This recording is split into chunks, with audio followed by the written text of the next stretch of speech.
नमस्कार। आज हमारे बीच ताज भारती चैनल से टॉप के मदरलैंड एजुकेशन सोसाइटी के निदेशक श्री कमलेश जी सिंगोदिया मौजूद है। आज हम इनसे चर्चा करेंगे कि इन्हें शिक्षा संस्थान प्रदान खोलने के लिए किन किन समस्याओं का सामना करना पड़ा व किस किस तरीके से इन्होंने आगे इस छोटे से स्कूल से बड़ी संस्था खोलने में किस प्रकार का योगदान रहा। सर, आपका हमारे चैनल में स्वागत है। धन्यवाद। सर, आपको स्कूल खोलने के लिए कैसे विचार आया?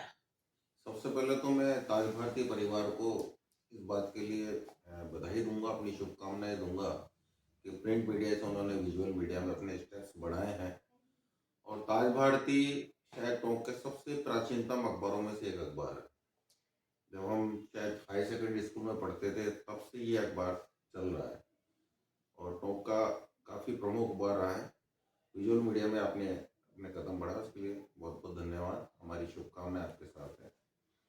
देखिए, मदरलैंड एजुकेशन सोसाइटी जो आज आप देख रहे हैं, ये सन 1992 में मैंने एक छोटे से प्राइमरी स्कूल के रूप में एक किराए की बिल्डिंग में शुरू की थी और 92-93 के सेशन में मेरे पास मात्र 52 स्टूडेंट्स थे। वहाँ से लेके देख लीजिए 92 से लेके अब आज ये 2024, ये 38 सालों का जो सफ़र है, काफ़ी उतार चढ़ाव के बाद हम आज यहाँ पहुँचे हैं और आज एक विशाल बरगद के वृक्ष के रूप में मदरलैंड अपना एक आकार ले चुका है। प्रेरणा स्रोत इसके लिए मेरे पिताश्री स्वर्गीय श्री प्रभुलाल जी सिंगोदिया रहे हैं। बेसिकली हम लोग एजुकेशन फैमिली से ही हैं। फादर ने सन 64 में टोंक में सिंगोदिया के नाम से, सिंगोदिया शिक्षा सदन के नाम से, सिंगोदिया कोचिंग कॉलेज के नाम से टोंक का फर्स्ट प्राइवेट इंस्टीट्यूट डाला था। जब टोंक में प्राइवेट एजुकेशन की कोई इमेजिंग ही नहीं थी, ऐसे वक्त में उन्होंने शुरू किया। हम लोग वैसे तो और फादर्स हमारे जयपुर के हैं, लेकिन जब 64 में फादर टोंक आ गए, हमारा बड़ा तो टोंक का ही, तो उसके बाद हम यहीं के बाशिंदे हो गए और सिंगोदिया आज भी नंदीबाग में संचालित है। उसी के एक ब्रांच के रूप में ये 92 में मदरलैंड की स्थापना। सर, जैसे आपने बताया कि 38 साल से हमारी यहाँ संस्था चालू है और इसके लिए आपने कुछ संघर्ष भी किए होंगे, किन किन दिक्कतों का सामना करना पड़ा? संघर्ष तो देखो, जब कोई भी बिजनेस में अगर आप एंट्री लेते हैं या किसी भी क्षेत्र में आप जाते हैं तो बिना संघर्षों को तो सफलता मिलती नहीं। मेरे साथ तो एक प्लस पॉइंट भी हमेशा रहा कि मेरे साथ मेरे फादर का साथ था, जो एजुकेशन के टोंक के विश्व पिता में माने जाते हैं। और टोंक में जितने भी आज इंस्टीट्यूट चल रहे हैं, जो बिग नेम्स हैं, उन सबके पीछे कहीं ना कहीं फादर की प्रेरणा और फादर का डायरेक्टली इनडायरेक्टली कॉपरेशन रहा है। तो निश्चित से उनका सहयोग मुझे था। सिंगोदिया के रूप में हमारा एक प्रमुख स्कूल उस टाइम चल ही रहा था, संस्कृत एजुकेशन से एडेड स्कूल था, तो सपोर्ट तो पूरा मिला। और जब पुरानी टोंक में हमने डाला तो ये क्षेत्र बिल्कुल हमारे लिए अनजान क्षेत्र था, हमने कभी इसमें कदम नहीं रखा और बहुत बड़ा कंपटीशन था। काफ़ी अच्छे स्कूल्स पुरानी टोंक क्षेत्र में उस टाइम चल रहे थे। उन सबके बीच में आके शुरुआत करी। पिताजी का सहयोग था, मार्गदर्शन था और उस वक्त जो स्टाफ था, जो स्टूडेंट्स थे, शुरुआत बहुत अच्छी रही थी। कम बच्चों के साथ रही लेकिन मजबूत शुरुआत मिली। उसी का परिणाम है कि जब न्यू मजबूत चली तो फिर हम धीरे धीरे हमने उसको सेकेंडरी लेवल पे किया। सेकेंडरी से फिर हमने सीनियर सेकेंडरी लेवल पे किया और सीनियर सेकेंडरी लेवल तक हम किराए की बिल्डिंग में थे। फिर 2001 में हमने ये कैंपस परचेज करके और यहाँ कंस्ट्रक्शन का काम शुरू किया। तो 2002 और 2003 से हम इस कैंपस में स्कूल कॉलेज चल रहा है। सर, जैसे कि छोटी क्लास से आपने शुरुआत करी और आज इस लेवल तक आप पहुंचे हैं, तो किन किन चीजों की आप शिक्षा देते हैं? देखिए, एजुकेशन में अगर आपको सक्सेस होना है, प्राइमरी एजुकेशन की नींव है। अगर आप वहां से शुरुआत करते हैं, अगर आप डायरेक्ट हायर एजुकेशन में जाते हैं तो आपको वो एक्सपीरियंस नहीं मिल सकता जो प्राइमरी एजुकेशन से आप चलते आते हैं। तो मदरलैंड की सफलता का एक राज ये भी कि हम प्राइमरी एजुकेशन से चले। प्राइमरी से हम मिडिल आए, मिडिल से सेकेंडरी आए, सेकेंडरी सीनियर सेकेंडरी आए। उसके बाद हमने फिर 2007-08 में बीएड कॉलेज की भी स्थापना करी। इसी कैंपस में बीएड चलाया, एसटीसी चलाई। 2011-12 में हमने डिग्री कॉलेज की भी स्थापना करी और अभी लेटेस्ट 2023 में हमने मदरलैंड एक नया वेंचर शुरू किया है। यहाँ से लगभग 1 किलोमीटर आगे सीबीएसई का कैंपस डेवलप किया है। लगभग 5 बीघा में कैंपस डेवलप किया है, पूरा एयर कंडीशन कैंपस डेवलप किया है। सीबीएसई की हम 10th तक की मान्यता ला चुके हैं, 2023-24 से शुरू हो गया है और वो शायद टॉप का पहला इतना मॉडर्न कैंपस हम डेवलप कर रहे हैं कि पूरी सारी क्लासेस एयर कंडीशन क्लासेस हैं, सारी क्लासेस स्मार्ट क्लासेस हैं, स्टाफ भी हम बाहर से ला रहे हैं, ग्रीनरी कैंपस है, आसपास का जो एटमोसफेयर आप देखेंगे तो टोटल ऐसा लगता है कि नेचुरलिटी में हम कहीं एजुकेशन डेवलप करने का प्रयास कर रहे हैं। तो ये 2023-24 का हमारा एक नया वेंचर हमने शुरू किया।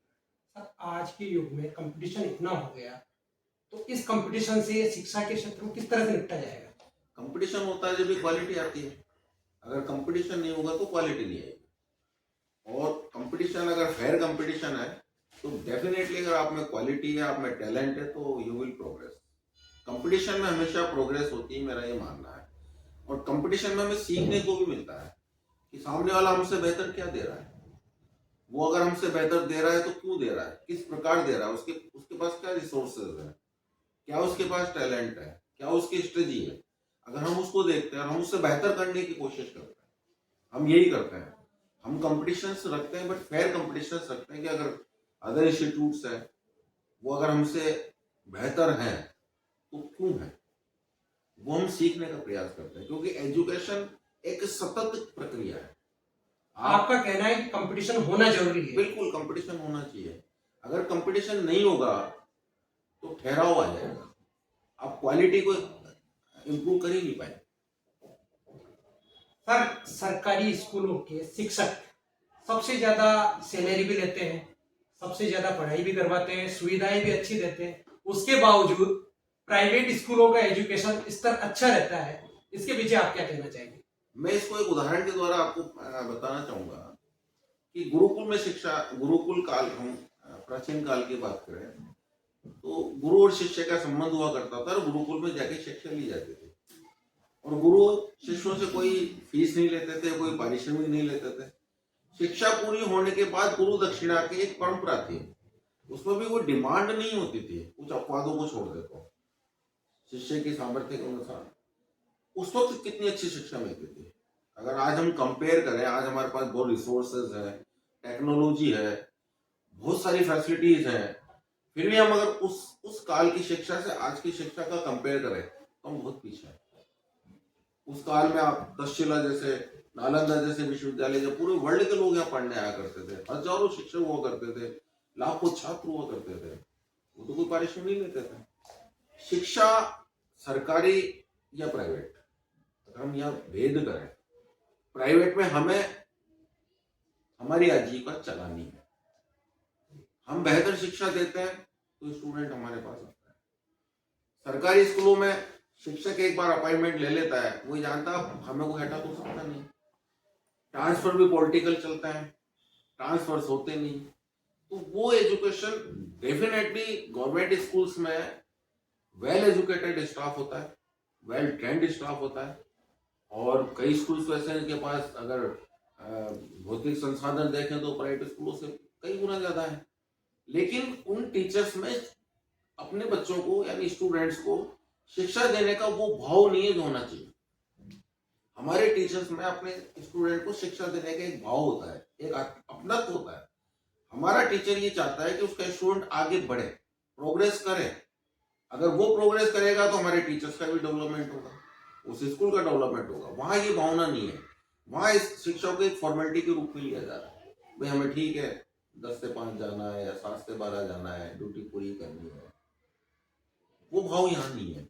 यहाँ तो ये है कि प्राइवेट है, अगर आप अच्छा काम करेंगे संस्था आपको कंटिन्यू रखेगी, आप अच्छा काम नहीं करेंगे संस्था आपको डिसकंटिन्यू कर देगी, बेटर ऑप्शंस ले आएगी। तो यहाँ भी कंपटीशन है, वहां गवर्नमेंट स्कूल्स के टीचर्स में कोई कंपटीशन ही नहीं है। अगर 10 स्टूडेंट भी क्लास में है तो उनको सैलरी वही मिलनी है, 100 स्टूडेंट्स भी है तो वही सैलरी मिलनी है। हमारे यहाँ अगर 10 स्टूडेंट तो सैलरी कम मिलेगी, क्योंकि इनकम के आधार पे एक्सपेंडिचर होता है, और अगर हम 100 स्टूडेंट कर लेंगे तो सैलरी भी बढ़ेगी। तो ये कंपटीशन मानी। सर, आप समाज व स्टूडेंट्स को क्या संदेश देना चाहेंगे? देखिए, समाज को तो पहले मैं ये संदेश देना चाहूंगा कि सुदृढ़ समाज की नींव एजुकेशन है। जो समाज जितना ज्यादा शिक्षित होगा डेफिनेटली उतना ज्यादा वो प्रोग्रेस करेगा। अगर समाज अशिक्षित है, समाज के लोग शिक्षा के इम्पोर्टेंस को नहीं समझता है, क्योंकि आज आप किसी भी फील्ड में चले जाइए, चलिए हम ये देश एग्रीकल्चर पे डिपेंड ज्यादा देश है, कृषि प्रधान देश हमें कहा जाता है, लेकिन आज एग्रीकल्चर में भी टेक्नोलॉजी आ गई, बहुत सारे नए वेंचर्स आ रहे हैं, इन्वेंशंस हो रहे हैं। अगर हम टेक्नोलॉजी बेस्ड अगर एग्रीकल्चर करते हैं तो हमारा प्रोडक्शन बढ़ रहा है। वो कौन समझ पाएगा? वो एजुकेटेड लोग ही समझ पाएंगे। मैं ये नहीं कहूंगा कि हमारे पूर्वज ज्ञान कम रखते थे, वो ज्ञान हमसे ज्यादा रखते थे, लेकिन उस वक्त की भौगोलिक परिस्थितियों में और आज की परिस्थितियों में बहुत अंतर है। उस वक्त एग्रीकल्चर की बात करें तो टोटली वो जलवायु पे या बारिश पे डिपेंड थी, एक फसल दो फसल ले लेते थे। आज टेक्नोलॉजी ने, एजुकेशन ने हमें इतना दे दिया कि किसान का खेत 12 महीने खाली नहीं रहता। उसके पास पानी कम है तो ड्रिप सिस्टम है, इरिगेशन सिस्टम्स है, और भी तो पॉली हाउसेस का निर्माण कर सकता है। तो ये सब चीजों को जानने समझने के लिए एजुकेशन चाहिए। इसी तरह अदर फील्ड्स हैं, ऑटोमोबाइल के फील्ड में आप चले जाइए, या आप लेबर क्लास फील्ड में भी अगर आप जाते हैं कि मान लीजिए आप कोई पेंटिंग का काम कर रहे हैं या आप कंस्ट्रक्शन के उससे जुड़े हैं, तो वहां भी टेक्नोलॉजी ने काफी अडोप्ट कर लिया उसको, उस मार्केट को। तो उसके लिए आपका एजुकेटेड होना जरूरी है। इसलिए एजुकेशन आपके डेवलपमेंट की बेस है। तो मैं स्टूडेंट्स को ये कहना चाहूंगा कि एजुकेशन लेना और एजुकेट होना दोनों में थोड़ा सा बारीक सा अंतर है। किताबी ज्ञान ले लिया हमने, या हमने डिग्री ले ली, या हम एजुकेशन इस बेस पर कर रहे हैं कि ठीक है फर्स्ट ईयर आ गए, 90% आ गए। कई बार हमारे पास होता है कि मेरिटिश स्टूडेंट्स आते हैं, बीएड करके आते हैं, एसटीसी करके आते हैं, हम उनको अपॉइंटमेंट नहीं देते और हम किसी थर्ड डिवीजन वाले को अपॉइंटमेंट दे देते हैं। अब वहां डिवीजन की वैल्यू कम क्यों हो रही है? क्योंकि मेरिट वाला हो सकता है कि वो एजुकेशन पढ़ने पढ़ाने में, किताबी ज्ञान में बहुत आगे हो, लेकिन एजुकेशन सिर्फ किताबी ज्ञान नहीं है। सर, आपका कहना है कि एजुकेशन किताबी ज्ञान के द्वारा नहीं चल सकता, इसके लिए प्रैक्टिकली करके दिखना चाहिए। नहीं, किताबी ज्ञान एक पार्ट है। आज आप देखते हैं कि मैं जो कहना चाह रहा हूँ, मेरी बात जो पूरी 2 मिनट में पूरी करता हूँ, कि आज आप देखते हैं कोचिंग इंस्टीट्यूट चल रहे हैं, डेमो बच्चे जाते हैं, स्कूल्स में डेमो होते हैं, कोचिंग्स में जा रहे हैं, फाउंडेशन क्लासेस के नाम पे 6 क्लास से कोचिंग इंस्टीट्यूट बच्चों को ले। ठीक है, अभी लेटेस्ट सेंट्रल गवर्नमेंट ने निकाला है कि 16 साल से कम उम्र के बच्चे कोचिंग में नहीं जा सकते हैं। मैं आपसे एक बात पूछता हूँ, बच्चा कोचिंग में जाता है, वो 10 घंटे पढ़ाते हैं, 12 घंटे पढ़ाते हैं, रोबोट की तरह पढ़ा रहे हैं। आप उनका सक्सेस परसेंटेज लीजिए। हर बच्चा डॉक्टर बनना चाह रहा है, हर बच्चा इंजीनियर बनना चाह रहा है, हर बच्चा आईएएस आईएएस बनना चाह रहा है। कितने डॉक्टर इंजीनियर बन पाएंगे? कितने आईएएस? और बहुत सारे फील्ड्स हैं। कोचिंग संस्थान हर बच्चों को सपना दिखाते हैं, हम तुम्हें डॉक्टर बना देंगे, हम तुम्हें आईएएस बना देंगे, आरएस बना देंगे, इंजीनियर्स बना देंगे। उसके अलावा चलिए इस पर भी छोड़ते हैं। आपके जैसे बड़े कोचिंग इंस्टीट्यूट में नाम नहीं लूंगा, 1-1 लाख स्टूडेंट उनके हैं। अब उनसे आप कभी ये पूछिए कि आपके 1 लाख में सक्सेस कितने हुए, परसेंटेज कितने सक्सेस होने वालों की? जो पहले साल में वो 1 लाख में कोई 2 साल से कर रहा है, कोई 3 साल से, कोई क्लासरूम स्टूडेंट है, कोई उनका पत्राचार से जुड़ा हुआ है, कोई बहुत पुराना 4 साल पहले भी ले गया और बाद में उसने सेल्फ तैयारी की, तो उसके वो बड़े बड़े विज्ञापन छाप देते हैं। एक बहुत बड़ा मार्केटिंग चल रहा है, इस पर ध्यान देने की जरूरत है। जब बच्चा स्कूल में जाता है, स्कूल में सामाजिकता भी वो सीखता है, सोशल एक्टिविटीज सीखता है, स्कूल में उसका फिजिकल डेवलपमेंट भी होता है, उसको गेम्स के पीरियड दिए जाते हैं, खेलता कूदता है। स्कूल में उसको मॉरल एजुकेशन भी मिलती है, प्रेयर में जाता है, सीखता है, ईश्वर का नाम लेना सीखता है, अल्लाह का नाम लेना सीखता है, उसको मॉरल एजुकेशन मिलती है, उसको अपने जो सोशल वैल्यूज के बारे में बताया जाता है। कोचिंग में बच्चा गया, रोबोट की तरह गया, क्लास अटेंड करी, घर आ गया। तो आप ये देखिए कि आजकल के बच्चों में मॉरल एजुकेशन, सोशलिज्म बिल्कुल खत्म होता जा रहा है। आप देखते हैं आए दिन सुसाइड की जो घटनाएं हो रही है, क्यों हो रही है? क्योंकि वो कोचिंग में इतना डिप्रेशन में आ जाता है, उतना उसमें मेंटली प्रेशर आ जाता है। हर बच्चा डॉक्टर नहीं, मैं पेरेंट्स से ही कहना चाहूंगा कि हर बच्चा डॉक्टर नहीं बन सकता, हर बच्चा इंजीनियर नहीं बन सकता, हर बच्चा आईएएस आईपीएस नहीं बन सकता।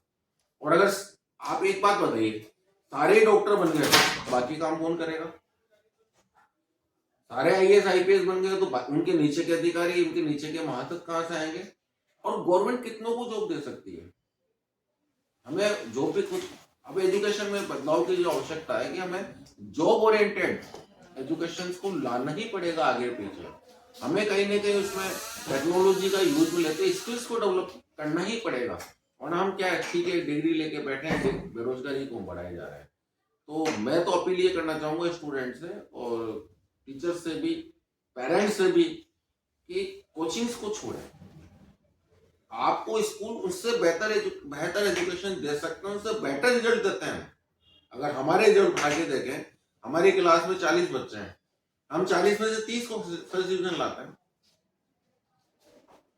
वहां 1 लाख स्टूडेंट में से वो 1000 को अगर नीट में सेलेक्ट करा पाते हैं या 2000, तो 1% 2% का सक्सेस है। और उसका बेस भी हम तैयार करके देते हैं।